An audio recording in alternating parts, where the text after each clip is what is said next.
Credeam că a furat cineva mireasa. Ce faci? Ce faci?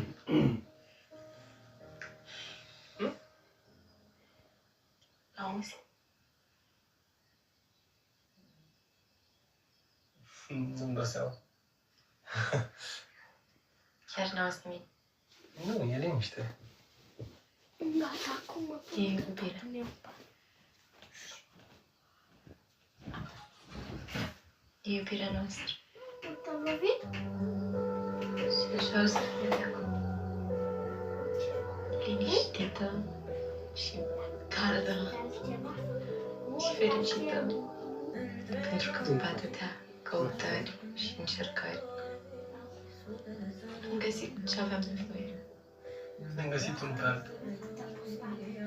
Am salvat unul pe altul. Te iubesc.